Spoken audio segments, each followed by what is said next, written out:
Hello, and welcome to the Three Peak Master Leadership Experience. I am your host, Mino, and I am joined by my colleagues, Dr. Mazen R. Harb and Chrisana Locke.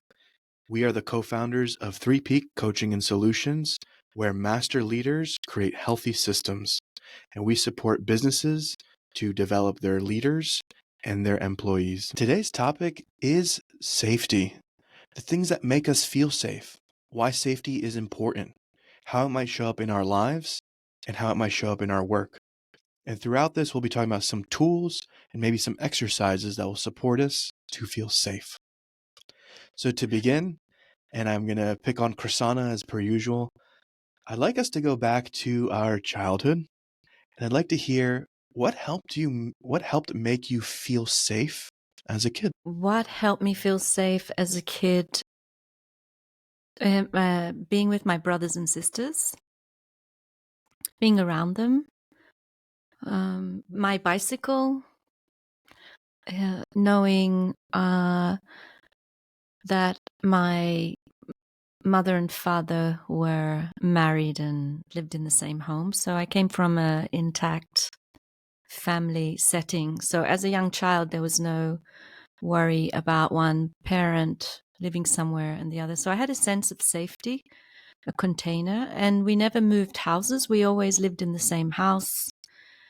And the home was quite close near my school when I was very young. So I always had an orientation in my child's mind of home wasn't far away. And my bedroom. I like it. Yeah. I can feel it, like how you said it. Yeah. And was there It was your castle. anything any of the adults in your life did to foster that sense of safety for you? Yes, I would say first I'll go with the negative. Not really at school because I went to a Catholic school. So the early years I grew up with teachings by nuns, and that was quite fearful for me. So my resourcing for a sense of safety with adults was my father and some of my neighbors. I really have to think back in my memory. I did have a good sense of safety. Oh, yes. And also my father's business. I really liked that he had a team of men that worked with him, and they always gave us gifts. So they were my uncles. So I had a good sense of safety through my father and his friends, and also the safety. I came from a big family and also an extended family from my mother's side. So adults, neighbors, healthy connections with neighbors, because in those days the neighborhoods were still intact where I grew up. I didn't feel so safe with my teachers. I was a bit on edge, but with my family, yes. And so for context, and I don't know this for certainty, but having grown up in Australia and I grew up in the United States and partly in Greece, Krisan and I likely had some physical safety from like a geopolitical standpoint that we probably enjoyed and benefited from. Mazen, I feel like I'm always pimping you out for more interesting stories, but for context, Mazen grew up in Lebanon and grew up during a civil war. So safety for him is potentially different than Krisan and myself. But the question is really the same, which is what supported you to feel safe as a child? Yeah. I'm like, whoo. When you ask the question, I'm like, oh my goodness, it will come back to me, and I really wanted to listen, so I didn't think it. And I'm like, wait until the question comes and see what needs to come up, what your subconscious relate to as safe. So what was safe for me as a child, or what I consider as safe for a child? That's the question. What helped you feel safe as a child?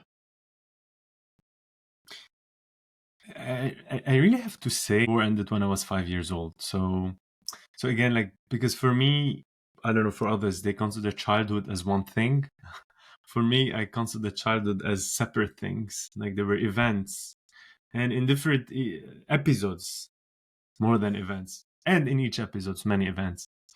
And the sense of safety probably evolved or changed or updated itself, and then yeah. So I'm like, as a child, I would say the first part during the Civil War, where there was nothing major happened to the family, because when I was around 5, something major happened. But the first 5 years, I would say, from a child perspective, war was happening, and then bombs here and bombs there. I was very, very, very, very safe. I didn't mind. I didn't know. Once you are in trust, in the feeling of trust, and you never lost it, you never know what's the opposite of it, so you don't question it. So I had my parents, both parents, my brothers, and to be around them was safety. As simple as that. It's not overthinking. What if a bomb hit? I'm like, those were adult thinking, and nothing major has happened. So just to be around them in their presence, to have my father around, and to have my mother around, that gives safety. And they were giving instruction, whatever. Now we hide, now we go, when we move, and then having my brothers to play with. So it was more joyous. Interesting. It was really joyous within that. So it was not unsafe or fearful. On the second part of childhood, things changed a little bit. But yeah, I had to rely on other things to find safety, where I lost safety. It was more challenging. I would say again the house, my mother and my brothers. But also when I used to go to sleep, I could not rely only on adults and on humans. I had to rely on my physical, even though I was very young. Back then, I used to do sports in the morning. I copied my older brother, but later on I understood they were a form of meditation. So I woke up and then I do some push-ups, some this, and helped me to have a routine, to have a certain certainty, because certainty has been gone. So before going to sleep, doing sports, like briefly, even at 6-7 year old, and going to sleep, closing my eyes, and I used to pray. Maybe in silence, maybe something more of a ritualistic, not necessarily to a certain religion, but just, and that helped me to give a certain consistency. And I remember, I feel like I had chores I had to do, like some rituals. And then in that, I could easily go in, and then when I woke up, I always felt myself coming up. And then I start the day with gratitude, and then use a small prayer, and then jumping out of my bed, super happy, and then doing push-ups.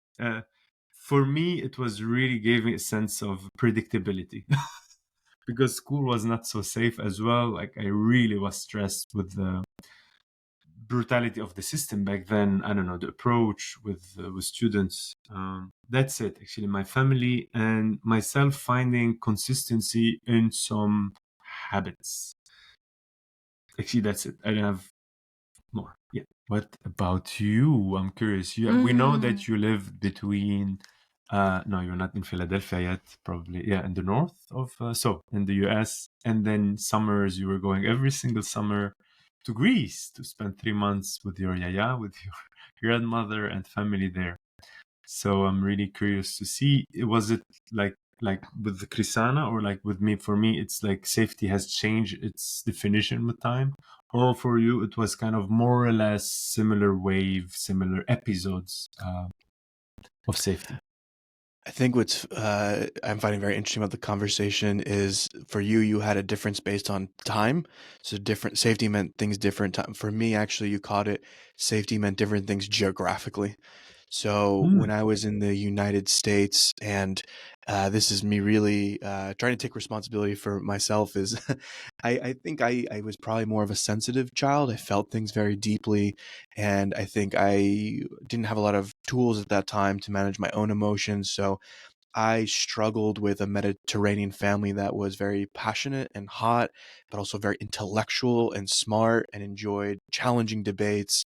So if I added up, I personally at that time did not feel safe within my own house in many ways.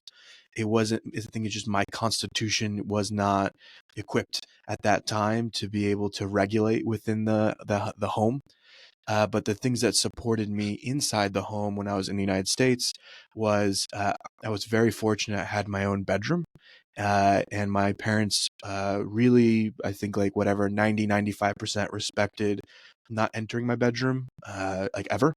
So I was really had the space just to myself. I remember even as a young child, I like to crawl under my bed. And even though it was like a very tight space, something about being in a very confined space, almost hidden, was something that like brought me a lot of enjoyment and joy. So I really took a lot of time under my bed. I found myself in the United States getting lost in books a lot. So I found a lot of, I think, feeling of safety by almost going to these imaginary worlds and enjoying an adventure that was outside of my own reality. I found safety playing with friends a lot. So getting out of the house, the more I could get out of the house and be outdoors and have fun and do adventures and go to my friend's house. So I found a lot of safety in community and neighbors and enjoying myself outside of the house. But then in Greece, it was very different, where I really just loved my time in Greece. I don't really have any sense of being unsafe there with my grandparents and extended family. I have so many just positive memories of my grandparents, all of them creating different experiences for me, whether it was playing games or my grandfather would take me on the trolleys in Athens, or take me to museums or the botanical garden, like many things, or my paternal grandmother just taking me to the beach. We'd play a lot of Uno. Like there was many things that we enjoyed that for me, I never felt a sense of insecurity around my grandparents. So I'm really grateful and appreciative for those experiences. And yeah, there's still continue to be resources to this day when I think back on my grandparents and Hmm. really how much love and support they gave me. It really touches me to this day.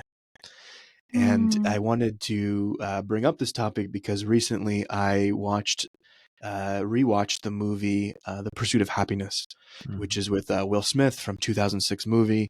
And in it, Will Smith plays a character based on a true story of a brilliant guy, a very intelligent man, intensely driven and motivated. He has incredible social skills.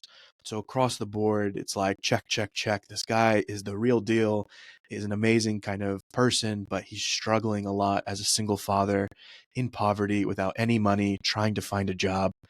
And there's one scene in particular that when I first watched the movie, probably when it first came out, it was brutal. I found it very difficult to watch. But on second watching it, I thought it was a really amazing scene where at some point they are kicked out of their home and they're homeless. And he doesn't know what to do. He has no money. And so he's just riding the metro station. He's riding the trains with his son. I think he's about 5 years old. And at some point, he realizes they need to find a place to sleep. And so he does this amazing game with the son where he imagines that they're time travelers and there's dinosaurs. And he gets the kid very excited about the dinosaurs and the T-Rex. And the kid is having so much fun imagining all these imaginary dinosaurs. And then the dad is, we have to go find a cave so we can sleep. And so they go into a public bathroom in the metro station, which is whatever, dirty, filthy, and he locks the door. He puts some napkins on the ground, and they sleep there. And there's one way you can watch it where you see Will Smith's character, which is just like complete breakdown, desperation, like struggling, crying, and it feels brutal. But this time I actually watched the son, and the son was having an amazing time. And later in the movie, the son actually asked, "Can we go back to the cave?" And I thought it was this amazing example of a parent creating safety for a child in the most desperate of times, and how children actually can be led by adults to have these amazing safe experiences no matter the circumstance.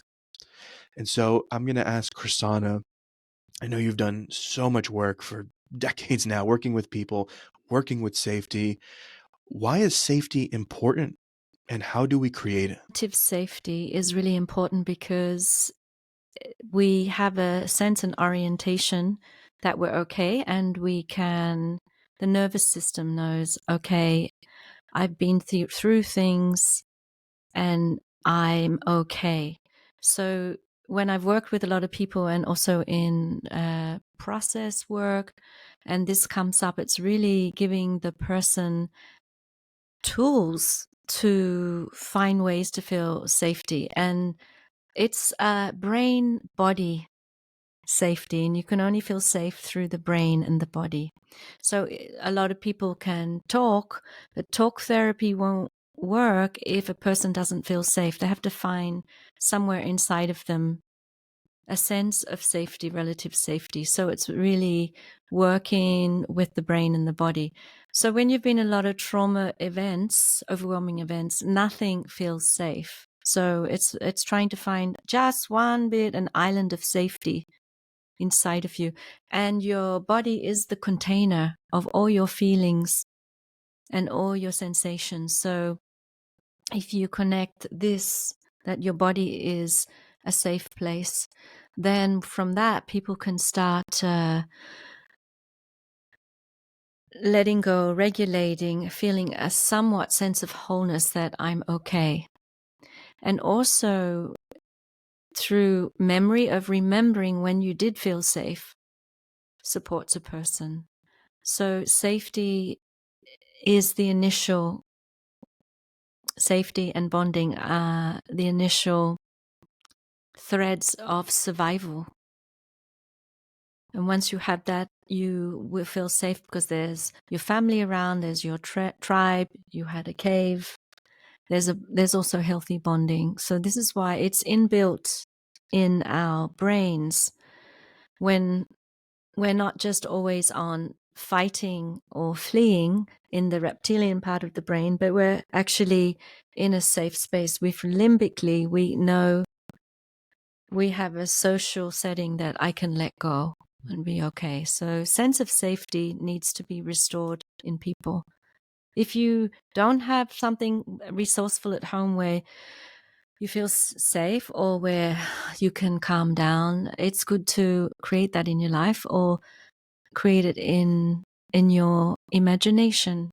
Myself, when I was young, I used to fall asleep when I was very young. I used to make stories of being in a cave. What would I put in the cave?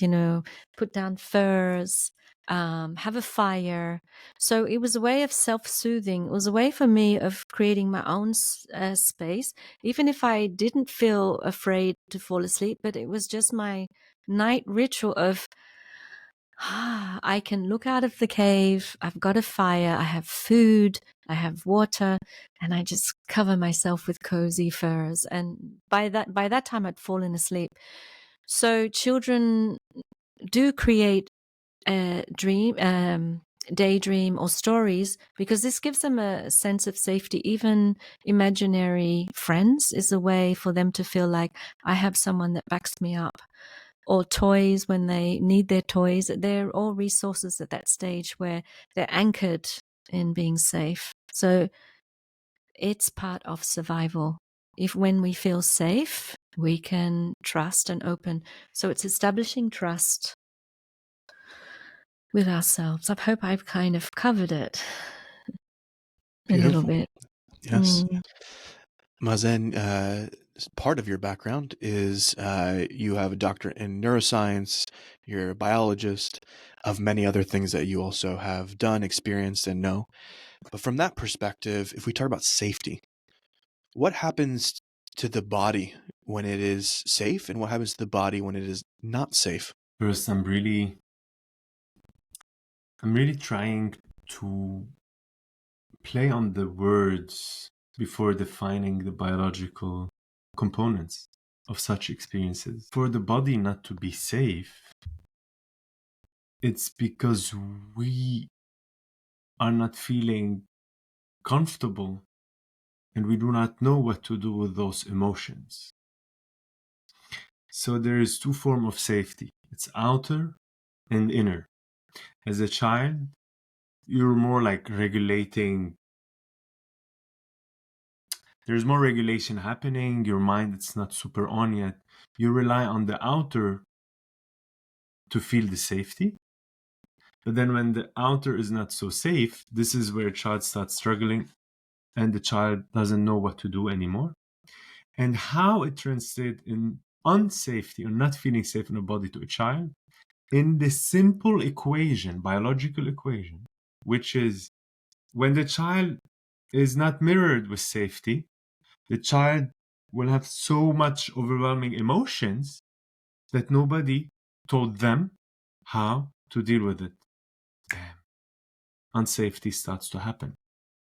So if we help the body, anyone, the children or the adults, or anyone, to regulate or to be able to find a way how to deal with a little bit of the emotions that comes, this is safety. The ultimate safety is lost from ourselves through our unknowingness how to deal with our own emotions, that they are intense in nature. And when I talk emotions, I'm talking about hormonal, physiological response to the outer experience of something which is dangerous.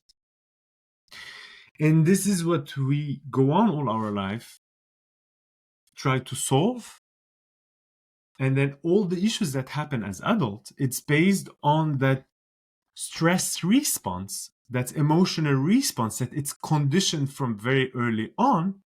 That's why when you see couples, whenever there's intimate, whenever this is where we are triggered the most. We're so vulnerable, because if any moment someone so close mirror to us something that shows or we understand as unsafe, we freak out. And freak out, it's not just a philosophical term.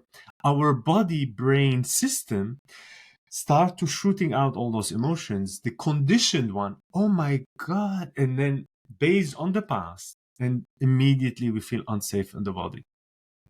So I would say, even for ourselves, or we have someone around us, every single person, a human, even animals, kids, adults, old adults, whenever we're having, in that moment of when we feel immediate unsafe because of an event, all what we need is to feel safety outside through someone, so we can feel safety through our bodies. So if something happened, I would immediately, or like lots of people, like Chrisana's research and work, she worked a lot on trauma response, on trauma. What happens on the first instances is so important. There's an accident, people jump on the person and help him. They start shouting. The unsafety happened there of when an event, a very big incident happened, and then the person don't feel safe. So I remember many times in Chrisana's work or in Chrisana's life, in our life, she comes, say like, this event happened. She comes and then she asks me, can you just hold space for me so I can go back to my safety? And I'm like, oh, okay, interesting. This and this happened to me. There was nothing safe around me. She gives me a call, or if I'm not available, anyone else, that she feels that he can hold space for that. Again, holding space is not doing. It doesn't. It's really not doing, but just being present. And then in that, she can regulate by feeling, okay, I'm here. She's good. And then she allows her body to take it in and regulate itself. And this is what children actually need. This is even when animals, all what you need is another being or another where, so you can regulate with yourself. We can regulate. Again, you do not regulate consciously. The body feels all is okay. All is okay. And then it goes by default into a self-healing mode. And then regulation starts to happen. And I really feel Chrisana have a lot to share about that. I'll give it to you. I would just like to add, I remember that situation. It was an encounter accident with my bike, and a strange encounter from behind. So I went into a bit of a shock. So my rational mind took over. First of all, I felt, oh, I'm embarrassed. Why did this happen? But because I have worked a lot on trauma work and the somatics that goes on and what happens. And then I noticed I was trying to make sense of what happened, trying to orientate, and my body went into a fight flight. And then after, when the police came and, I had to give information, I went home and I could feel something in my body. I'm okay. I didn't have to go to hospital, but I was trying to rationalize what I should do. I should just work now. But then I stopped myself and I thought, actually, just for me to self-heal, to regulate, I need to not stay working. I need to connect. And I felt ridiculous in that moment. So, but I still said, no, this will help me. So in this situation, Mazen wasn't available. And so I called a friend who I felt safe with. And I told him, hey, I'm just connecting because I had a bit of an accident and I don't even know why.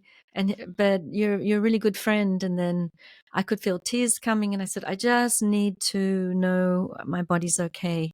And he said, oh, that's really nice. You think I'm a close friend. And I said, thank you. And it was just 5 minutes just to help me. I felt my breathing go down, regulate. So in a sense, the tension, the accident was held in the nervous system, and I wanted to override it, but I knew to support me not to have tension or to wonder why this happened or to have fear of why this situation out of the blue happened with this person and I can let go of a bad memory.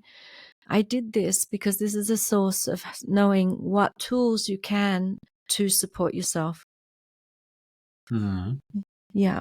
So, but I did know at the time, my rational brain, this part, the forehead was going, don't be ridiculous. You're okay. Just go back to work. You're tough. But I felt my body was shaking. So you really have to listen to the body. You have to say, okay, if I want to heal better, I need to reach out. And this is what we're missing in the society now, and more schools and education, since they start to be aware, we really had to allow kids to feel their emotion, make them understand that emotions are not something scary. I would like to do a small experiment. You know me, I love experiments, and you too. I want to ask you, because I have something to share, but I'm like, I like it that it's shared through you, and then we give it an understanding. You asked me about the physiologically, biologically, the brain body system, psychologically, what really happened. I want you to remember, just, you don't have to remember, actually, it's an act of non-remembrance. Just allow an episode that happened in your childhood, something happened, and just remember that incident that you felt unsafe without going deep. Just allow that memory to come forward. You have it? Nice. Of course. And I invite also the listeners to do the same, so I can guide you through the small, nice experiment. It's a safe experiment. All right. Now, can you tell me what happened to you in that instant? How did you move from not even considering the word safety, you didn't even know what it was, to word very unsafe? What happened in your body-brain system, if you can just bring a bit of awareness of that child part of you? For me, I went from a state of pure kind of joy, creativity, playing. I didn't, like you said, I didn't know the word, but I really did feel safe because I had created this really nice cocoon environment for myself. And then an event occurred, and from there I moved to feelings of terror, crying, like kind of pleading and begging, and feeling completely, again, now these are adult words I'm putting on it, but out of control. Yeah. As a kid, though, the thing I knew was just being very upset and like terrified and crying. And then, yeah, again, now I can say, like, no, I felt out of control. And Okay. like there were forces that were almost acting upon me. And like there was nothing for me to do in that moment. So I was just like, I felt like a victim in that moment. Okay. So before that event, immediately before that, when joy and everything, did you notice that you were living, you had the experience of being in the moment, right? Fully. And now I'm going to explain what does it mean. It's not philosophy what we're doing. When you started crying and you collapsed, did you feel the effect of time? It's it's tough to say if I can just speak out loud and kind of go through it a little bit, explore it. I think in that moment, I felt strong attachment to certain like whatever toys or objects that were being taken away, and I know after that, like after that event, then like there was some perception of time. It's like in the acute moment of the whatever incident, I wasn't aware of Yeah, time, for sure. but 100%. after that event, then I would always think back to that event. I would think back to that past, and then I would use that to project into the future about what might happen. So I started to calculate risk. Exactly. So what did you use? What came on that was not on in your childhood until that event? It's the rational mind. When the rational mind came, you start to think in time. Before that, you were living in the moment, expressing your natural aliveness. The event happened, you start thinking time through rationalizing. Did you notice that with it, it correlates with the amount of fear that the rational thinking start to bring? So what I'm trying here in that experiment to show, when we feel unsafe in the body, that means we really are not trusting. That's it. We are not trusting the body. We are not trusting the emotions of the body. So we really want to separate from it, but it's impossible. So we we activate, we awaken the rational logic mind to come and save us. But the only problem with the rational mind, it uses as force the fear. And being trapped outside of the moment. So when we're outside of the moment, we're outside of the body, we really do not feel safe. So actually the event that created unsafety, it was not only the event itself, it's what happened after our reaction, relying on the mind and not anymore on the body because we could not regulate, made us start the journey of feeling unsafe, relying on the mind. So here, as adults, we're sitting here, remember in your life, same experiment, you're doing well, you're not thinking about time, all is good. You receive a letter from the tax office, from your lawyer, from whatever, anyone. That's a good one, the tax office. We can all relate to it.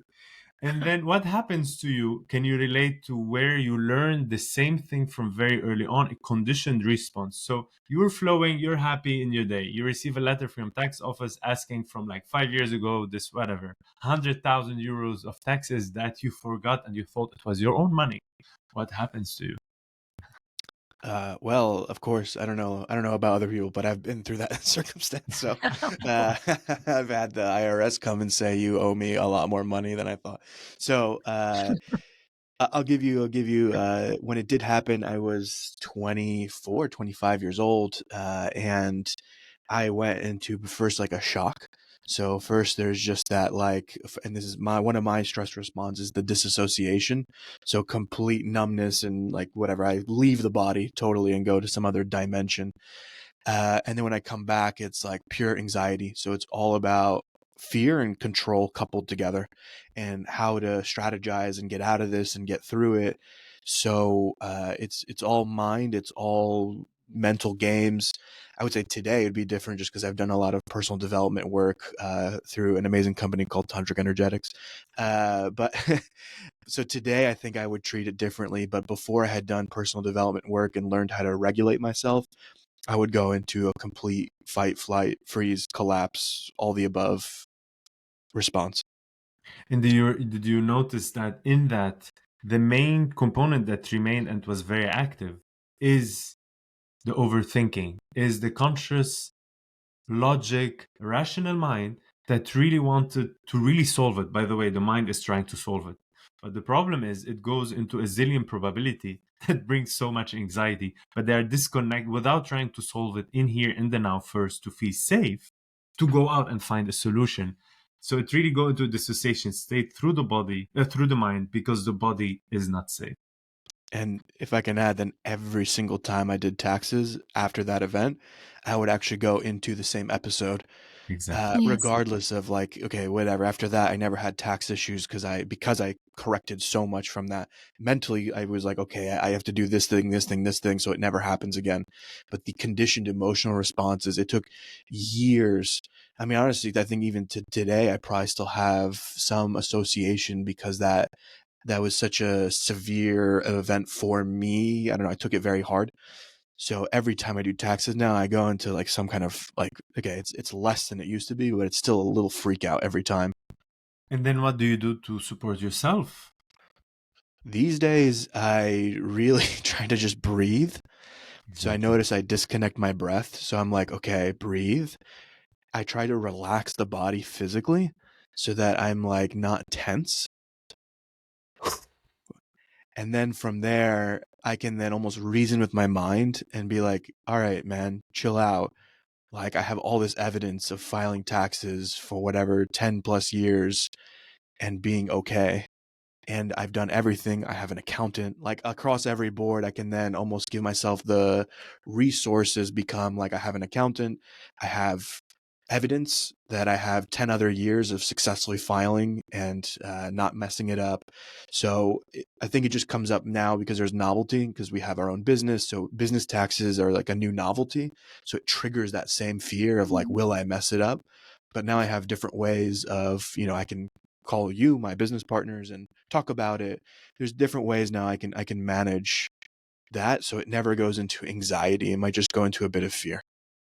Exactly. So here actually, because we might have, oh, okay, so the mind is wrong, is bad, or no, no, no, no. Look, you used your mind in its best quality. The mind is an amazing tool. It's an amazing tool. Again, the mind is not the brain. The mind is one part of the brain. The brain is way bigger. It has so many other components. So the rational mind is one tool of the brain. So here, what you did actually now, what you're doing is reconnecting to the physical body and then bringing up and bring rationality through your mind. So actually, this is safety. You went to safety and then used your mind. So the mind can solve problems accurately when we are safe. But to expect from the mind to solve problems where we're not safe, we're not in the body, we're really insecure and disconnected, it's really to ask so much for the mind, because the mind job is not to bring safety of the body, because it's different a little bit in that sense. So it's our responsibility to reconnect to the body, ground ourselves, and then ask help for the mind to find solutions. I lived for Krisana. I was feeling we charged her because we love those topics, and then she's like, I could feel her. Yeah. I would like to say that sometimes for some people, the body is not safe. There has been incidents that happen where it's just not safe to go inside and resource themselves like the body is safe. So in that case, to find other resources through imagination or a safe space that you can go to, or also to have a place that is safe, to have a home, to have an apartment, to have people around you that you feel safe with. Not the people where I like to hang out because we go and, get drunk. If you're not feeling safe, it's really looking for what will support you on outside resources so that the brain body system knows, okay, it is the outside world is safe, and then there's some sense of coming back into the container of the body and finding ways to find that the body is safe. Like there's some techniques of people tapping the body like the container, the outside of the body, or squeezing the muscles to feel like my body is the container of all my feelings and sensations, so that when I'm in the body and when it is safe, I can regulate the emotions, and I also can digest them and process them so that I can come into a healthy regulation. So any situation we've had has to be processed through the body and has to be done in a way that's not forced or pushed, but finding ways to support yourself to come more in ease and grounding and establish trust first in the body. So that's one thing. You know, if I see some people and I see like they don't even feel safe to enter the body, then, you know, it's really to use other resources. Nature. Yeah. What has made you feel safe? Playing music. Wow. Go Petting play. an animal, Yes. something you always talk about. Yes. Watching an animal. We did once in tantric energetics workshops. It's really nice exercise when you ask people in the workshop to go out and then try to look at animals. And then Christiana was explaining, it was beautiful learning for me, the idea to watch an animal walking, a cat, a dog, a bird, just to show when nature is fully embodied, because they're really much in their bodies. It gives, because we can imitate, there's their mirror neurons, the cells, we always imitate what's around us. So it really gives a sense of, even babies, looking at babies, because they are the most embodied actually in that sense, because they're not yet overthinking. And for me, this is one of the things where I felt, because I didn't most of the time, I never felt so much safety in my body. And then when we're doing this exercise to others, I was like, interesting, when I'm around animals and even petting animals, it's just really, it's an instant, at least something that is regulated and it's embodied, embodied, and it really was supportive. Yes, we've also worked with a woman who works with horses. So there's horse therapy where people come and just be around horses. And there's a sense of regulation because the horse, you know, is in. Animals do know how to regulate themselves. We have forgotten. We override that. We override what we feel, our emotions, what's happening in the body, and we override that to just be in the rational mind all the time. Oh, everything's okay. Oh, I can do this. I don't need to relax. Oh, I can overwork. Oh, I can push through. But you do not know how much the body has to process that. So that puts a heavy load on the body. That puts up the stress levels. And then the bodies cannot cope after a while. And that's why you get burnout. But also, Mino, you tell us if we're going away, but like from the topic, I think we're still in it, but it's very important to know that the body is super intelligent. We're speaking about millions and millions of years of evolution. So when we're like, I will solve it with my mind, I'm like, good luck. The body is constantly carcinogenic cells and everything that the body take care to get rid of and then heal. And then we're talking of milliseconds constantly. The immune system, the body system is really supporting, body-brain system. So luckily, the last 15 years, something happened where before the psychology of talk therapy took over and was very intellectualized. So Christian gave here the example of horses, to be around horses, horse therapy. There's very little speaking. And you're going to, but how can I understand it scientifically? Is to rely on the intelligence of the body. Funnily enough, the healing ability of the body is the default mode. You're going to ask, but why we feel unsafe, why we cannot heal? Because we are so afraid when an event happened to us. And then we step in the way of the body healing itself by overdoing. Even as a kid, we start thinking, trying, but we cannot let go anymore. We lose the opportunity of letting go. So that's why all those new therapies, tribes and Aboriginal people, they know that that's not new. Everything, all those healing abilities are nothing but has been used with our ancestors, from cold showers to drumming to all of those things. We give them names. It's good names to market them, to bring them out, but I do not believe that we are the creators of those healing abilities. We are the marketers, marketing people to bring again what our ancestors discovered. Yes. I have a question for Kursana, and then Mazen, I'll have a separate one for you. It'll be actually a different question. So, Kursana, I'm going to actually go back in time a few years to the COVID time.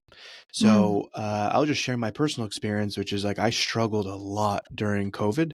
I was in New York City, in Brooklyn, living in a basement. We had lockdowns, so I spent months and months in a basement without sunlight. And anytime I did venture out, I mean, it just was it's a population density is high in New York, so I was seeing literally people put into ambulances with the hazmat suits, and it was a period of a lot of uncertainty and unknowing, and a lot of fear from like the government and the media, and so through all of this, it was very difficult for me to find resources for myself. I did have some tools, so I ended up doing, I think at some point I was up to like 4 hours a day of active meditations, like in the basement by myself, like moving my body and trying to find some regulation, but it wasn't working. For me personally, I couldn't find a way to sustain myself in that environment. And I think it was around May or June, so we had been doing the lockdowns for a while. I participated in an online tantric energetics workshop. And what really was very novel and surprising in a good way is this concept that we can create safety for ourselves. It's not something that's out there.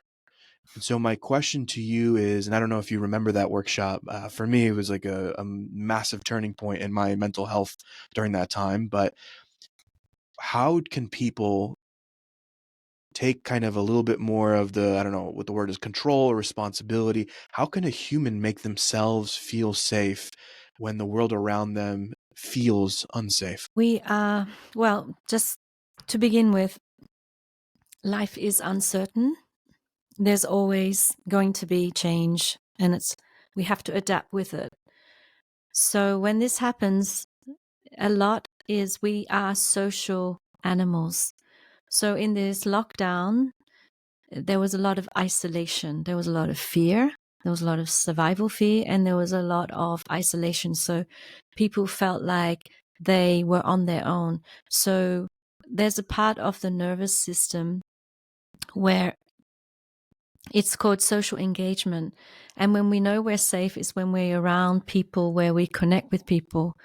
So it's to understand when you feel that you're in isolation, what will support me to come out of that. Even if I do my own tools, I do active meditations, I work on myself, I regulate my body. But there's a part that we have to have human connection.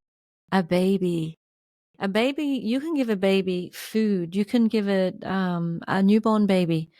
You can give it powdered milk if the mother's not there. You can put it in an incubator, but if it's not cuddled, if it's not touched, the bonding, they will end up dying, because it's innate to survival of a human bonding and connection.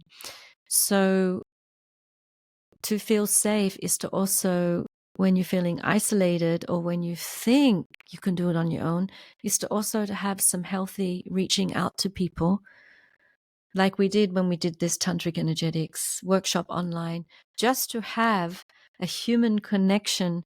Seeing everyone through the screen, it gave a sense of we're all in this together. So you also see this in older people. They get very isolated when they're on their own, and this brings up overwhelm, and this brings up they don't know that they can't support themselves. So to have neighbors, to have animals around them. So the saying, no man, no person is an island. It is so true. We are so interdependent of each other. The thing is to find the right people to connect to. When we do feel shut down, it is very difficult to reach out, but it's to understand by the body what is happening. If I'm feeling numb, what will support me is to slowly connect with nature, connect with animals, connect with people you feel safe with. That give you a sense of safety. And This what is what about I can. the role of personal boundaries in safety? The role of personal boundaries. You're asking big questions, man. Yes. When we're been in overwhelm, when we've been in an event that's been traumatic, we lose sense of orientation, we lose sense of boundaries. So even if our outer boundaries, we take care of them or someone takes care of them for us, food, shelter, someone staying with us, the basics, sleeping, these are all, have you slept? Have you eaten? Have you hydrated? Will come with us. We'll take care of you. These are the basics to just support anyone who's gone through something. They're the basics, what we need to do with ourselves. But when we've been through an overwhelm or a big event, our internal energetic boundaries get ruptured.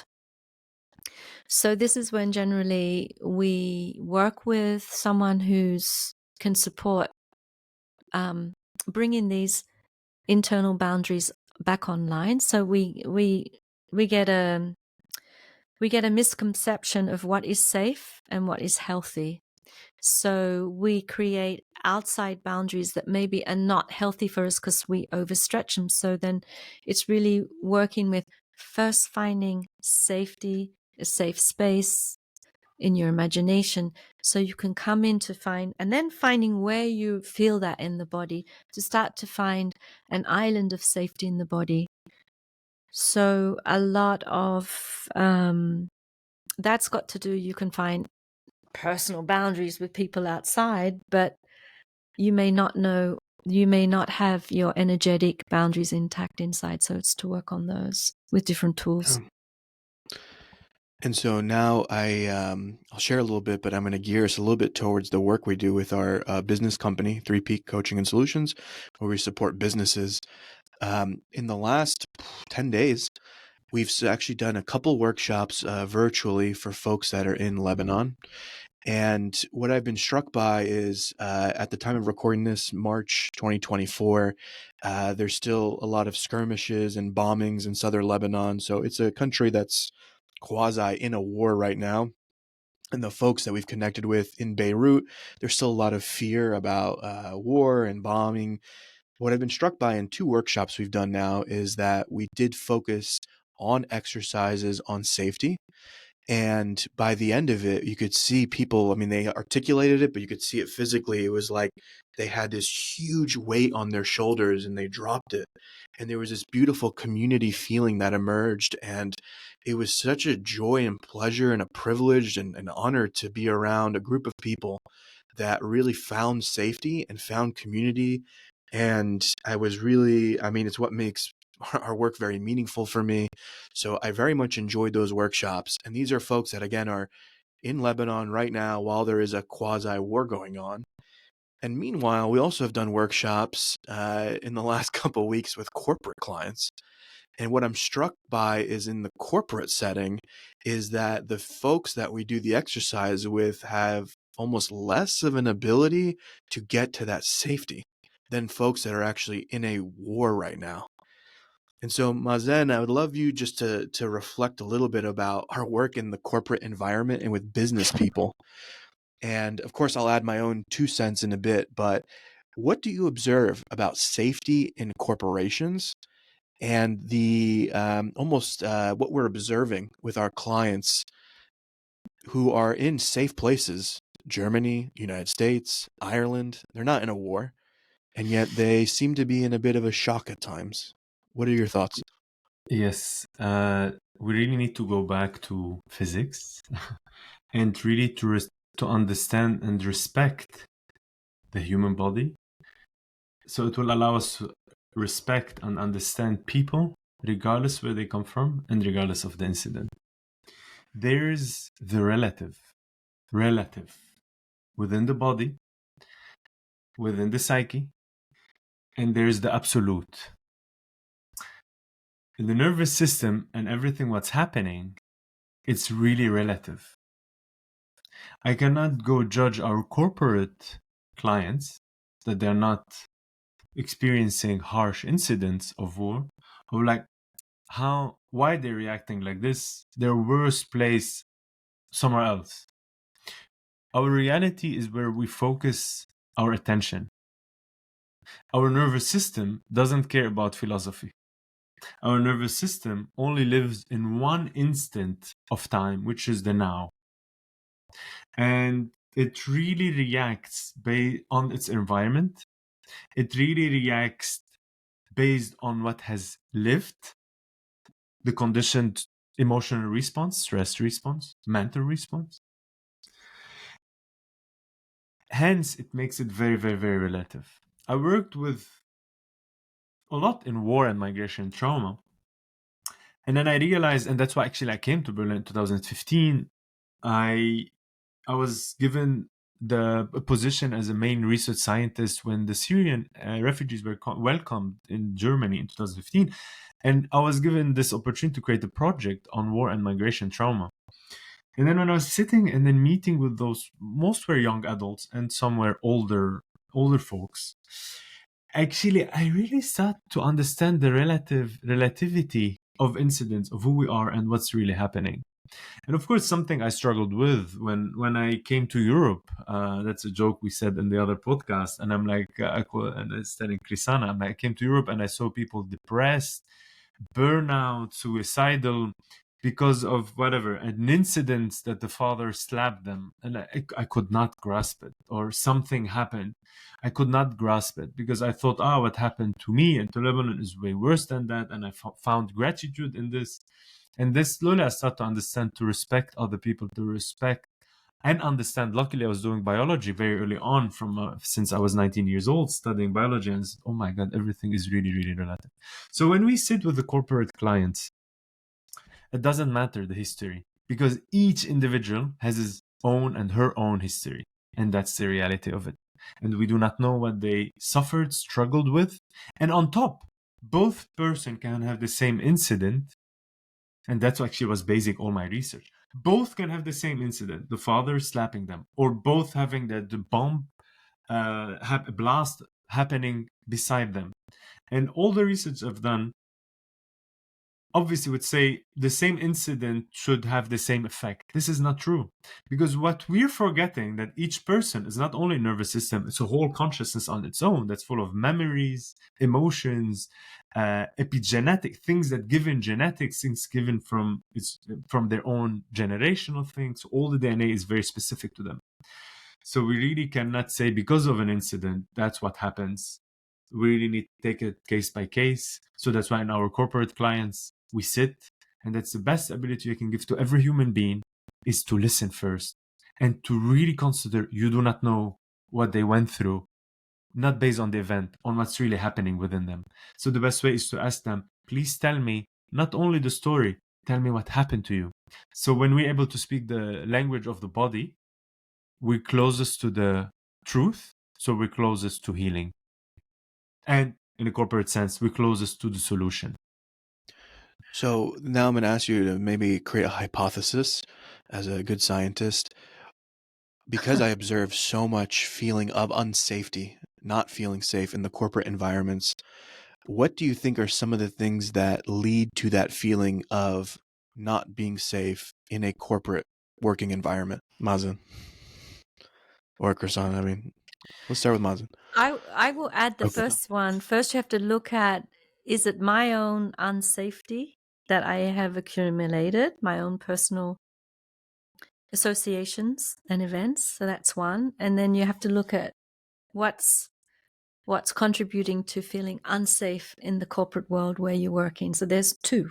And I'll give it to Mazen. Thank you. You gave it more specific to the front. I'll go even backwards. It really has to do with your, I don't know, I'm going to go like a new name, with your emotional history, with your emotion conditioning history, with your stress response conditioned history. It really has nothing to do, actually, I'm a big one, but like, I don't know if it has nothing to do with the corporate and everything to do with the human. Mm-hmm. So those people, because we work in corporate, you're noticing them. But if we go somewhere else, we will notice them somewhere else. The thing is, we bring to the corporate our consciousness, our nervous system, our whole existence. And then when we leave the house and go to work and change our clothes, we cannot change who we are.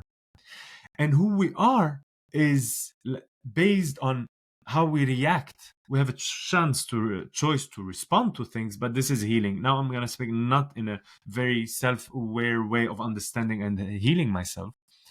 Is when we come and change my clothes to change meetings or change settings, I still come with all my baggage, my luggage of all my lived experience, in the good, in the bad, in the ugly, in the high, in the low. And then when I relate to the outside world, I only relate to it based on my own perception. And now I'm going to give an understanding through neuroscience, through what is perception. Perception is the most relative thing that can ever exist, because it's not I see, that's it. And that's why religion, cultures, countries, fraction, everybody's fighting. This is my truth. No, that's my truth. Everybody perceives the truth in their own way.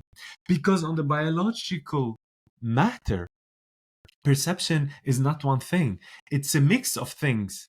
One of it is your lived experience that created a memory to adapt. So whenever something similar happens, or I see something similar, I have a conditioned response to give a solution. And second, so imagine how each one of us has a different reality, how we live certain episodes. And a second is the emotional state where I am right now, which is constantly changing. So to have two people, two persons, have the same perception, identical, it's asking the impossible.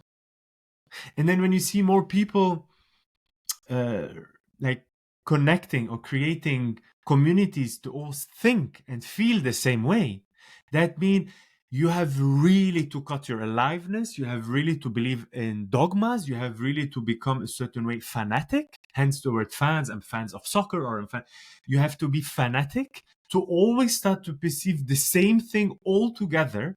And to unite on that, you have really to cut parts of your perceptions to align that the three of us, we have the same way. You can have the same intention, you can have the same expectation, you can have the same vision, but you can never ever have the same experience lived from inside. And that's a fact. That's not philosophy. And hence the question of identity, identity crisis. But why don't you accept my identity? We are 8 billions. I don't know. It's all rising. Probably last time I thought about was 8.1 billions or something. We have, and this is a fact, again, not philosophy, let us say 8 billion humans on this planet. I'm not talking about other beings. With the 8 billion, were we still thinking in philosophy, in religion, let us come toward one perception of the truth and reality. Here's the fact. The brain and the consciousness and the lived experience makes it that there's 8 billion realities. But wait, I'm going to even make it even way more complicated.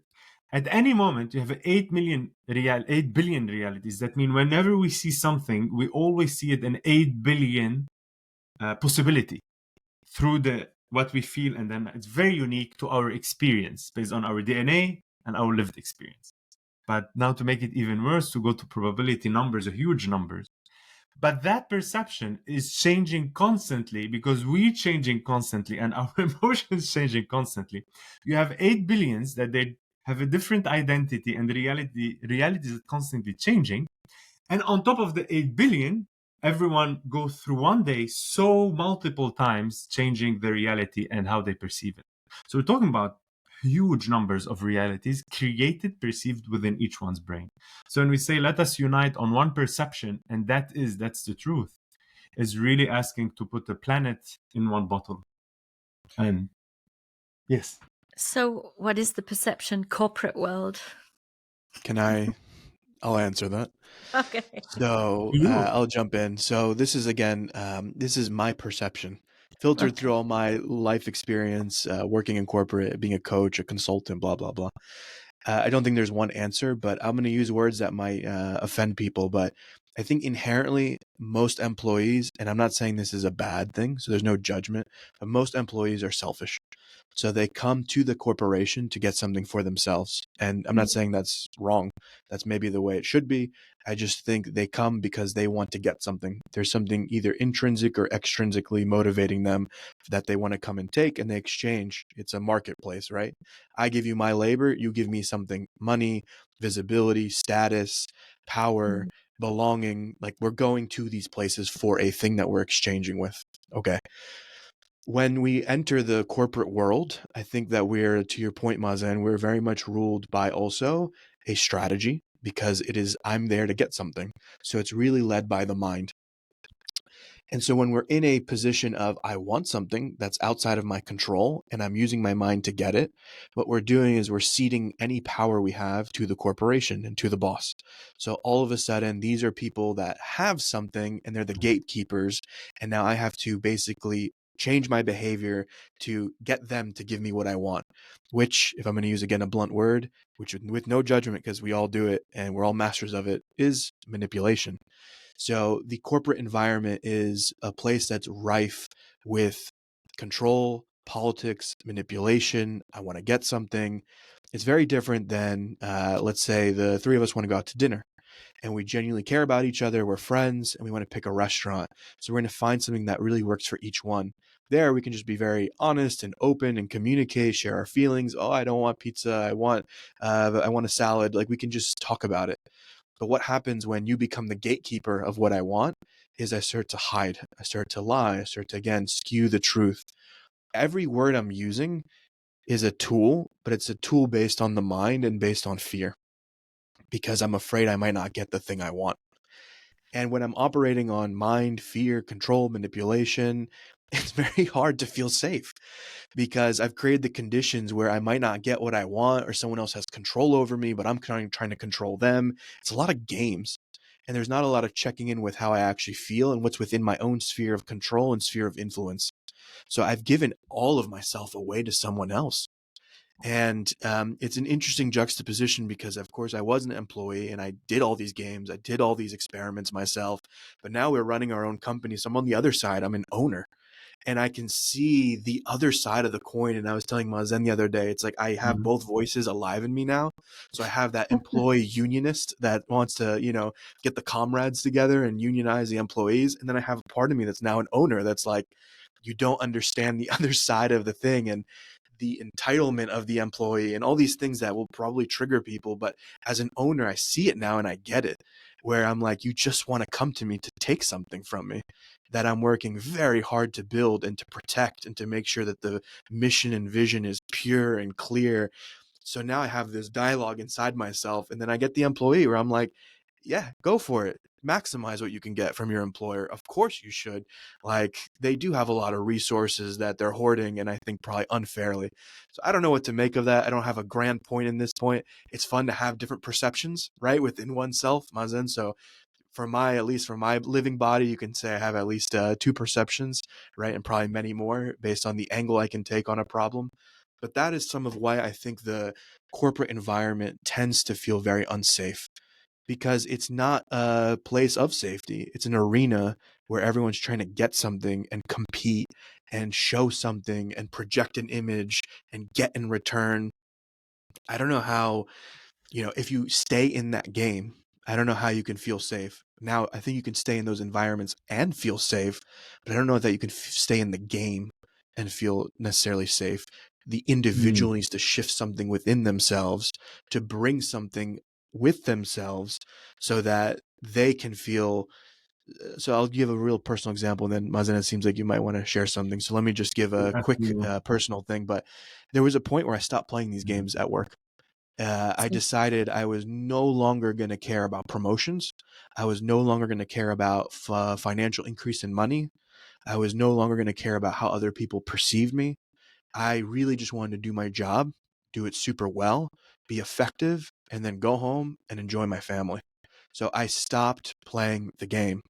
And instantly what happened was I started to feel safe, because all the things I wanted, I could obtain on my own. They had no power over me other than firing me, but I was doing my job. I was fulfilling my requirements. Yeah, some people didn't like me. Some people didn't think I was this really cool guy anymore, but I was fulfilling my job duties and I wasn't being progressed. So there were people who were my peers who started to go above me, and that I found that okay.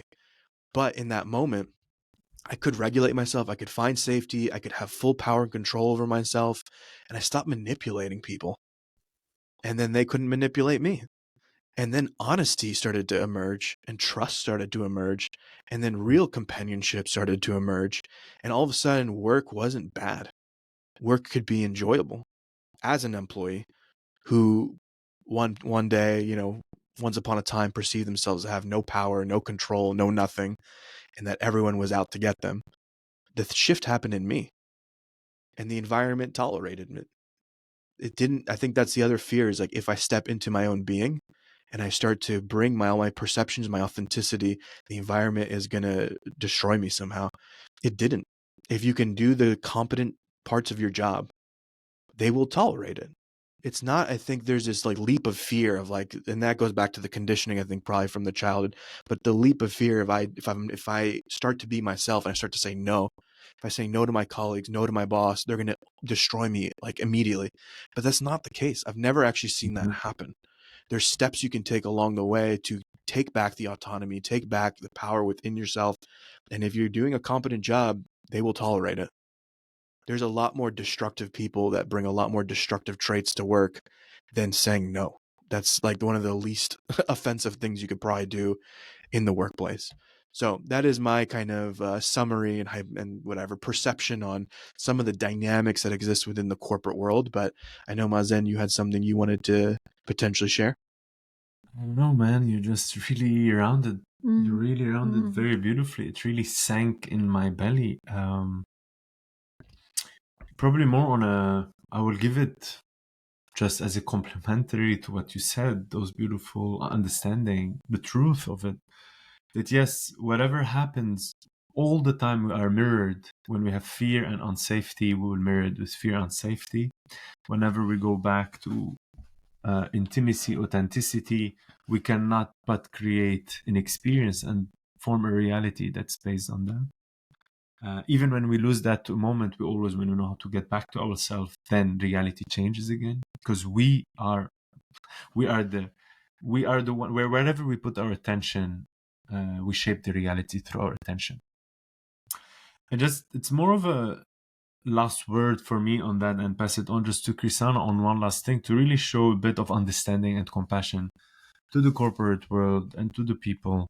It's beyond, it's to really say it's their biology, it's our biology, not to give an excuse or justification.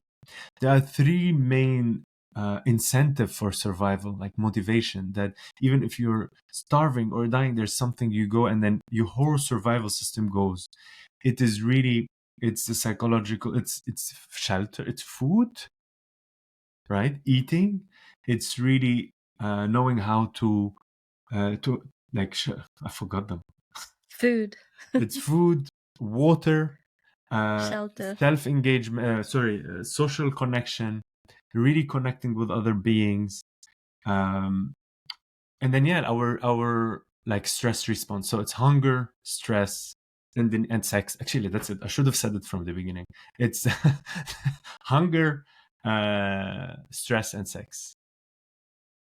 Okay, this is really brings a really conditioned animalistic response, because it's necessary for survival. When we eat, we're fed, we can survive. When we have a stress, we can respond to our environment. The stress hormones help us to understand. And then when we have the sex hormones, the sexual energy, we can continue the species. So this is ingrained in our DNA, deepest thing. If any of it, that's, and you know very well, like in marketing and everything that happens in the 50s and 60s, they were really, still until now, they really targeted those three motivational drive. They call those three motivational, the basic motivational drive. Hunger, stress, and then sex. So most movies are around that. You do those three, we have the society we have. So now coming back to really bring understanding and support for everyone in corporate and beyond it and outside of it still. But when we speak about corporate, the exchange is money. What is money? It's shelter, it's food, it's having less stress. We're really playing with the currency of survival, if it's want to be seen through that lens. So when we say folks out there are really feel unsafe and they really manipulate, I'm like, yes, I understand them. Because at any moment they can be fired.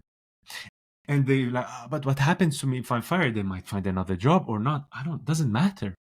But the idea is there's an inherited fear when there's the exchange between I give you my time, you give me money, but if I stop your money, I will go starving. And then so we go work and we're all unsafe because we are really afraid.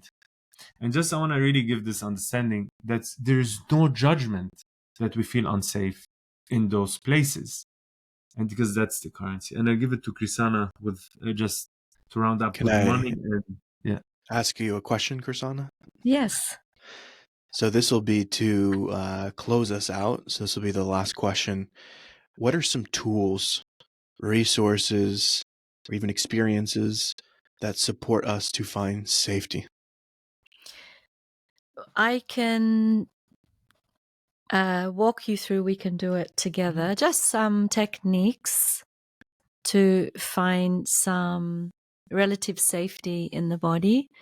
So there's one also everyone can do at home, is to have your feet on the ground, or even if you're standing. But I hope you're not, maybe some people are listening. or walking. driving the car. No. But basically, this is one you can do, is have your feet on the ground. So this is always a sense, I know where my feet are on the ground, so connect with the feet on the ground. Sit, and there's one that we can do is to put your right hand underneath your left. Yeah, I'm sending some new, under your left armpit. Should we try it with you? Yes, yeah. And so it's right, it's on where the heart side, yeah? And then you put your left hand holding your shoulder like this. Above. Okay. Yeah. Because if someone is not watching but listening to the podcast, Yes, so yeah.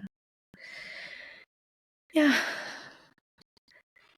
And just feeling what happens when you do this, if there's a shift or this connection, a sense of the container. So this is one we can do. Sorry, one moment, but the scientist in me is I cannot wait to share. Why the moment I did this, my breath directly sank in, dropped? That's too fast. Why? Because we're giving a sense of safety. The body is our container of all our sensations, feelings, and emotions. And it's also being held. So it's really just holding the shoulder. So we can do this to bring instantly some self-soothing and self-regulation. Where were you 35 years ago? Alone in my room, not feeling safe. Olive, I knew sometimes certain things can be... we can do this. And then just for a few minutes, 5 minutes, or, you're somewhere. And then there's another one that we can do, is you can put one hand on the upper chest, yeah, and the other hand on your forehead, yeah, and just feel the connection between them, yeah. And you can do this for a minute. You can have your eyes opened or closed, whatever feels safe. If you want to have your eyes closed, or you can have your eyes open. And just feeling into that between those two spaces, and just letting a shift happen, maybe with a feeling, with a sensation. Some people, you can do this for about 5 minutes. So your hands on the upper chest and on your forehead, so you're feeling this space, this bridging. And now keep your hand on your upper chest, and then the other hand goes on to your belly. You can do this one standing or sitting. And then you feel the shift, and you notice the feelings or the shift or sensations. Yeah. And you can hang out doing that for a while. And then I like to ask Mazen, Yeah. how was that short experience? Look at my eyes. Something dropped, something shifted. Yeah, like in my breath, but also back in my shoulders and then my back. I don't know. It's simple but deep. Yeah, like my scientific mind is like, that's very fast. So I got like, because we're in a podcast as well, from being here, trying to like speaking and being present to really connecting to the body, immediate drop. And then I got excited fast and my engine's like, oh my God, I want to share that. So you feel drop aliveness. more. I dropped, so everything dropped, my shoulders, my belly, my breath. But for whatever reason where I am now, I feel also aliveness. I feel you feel aliveness. My voice, oh no. Yeah. So it's really connecting with the body. I feel my feet on the ground. Yeah. So that's some techniques people can take with them. It's called for self-soothing, self-regulation, tapping the body, shower, feeling the water. So it's also what we can do with ourselves anytime, anywhere. Lovely. And on that, I am going to ask us to bring this podcast in this time and space to a close. And it seems like we have a lot more to share on this topic, so I'm sure we'll revisit it at some point. So I just want to thank everyone for listening, and we hope to see you soon. Thank you. Thank you.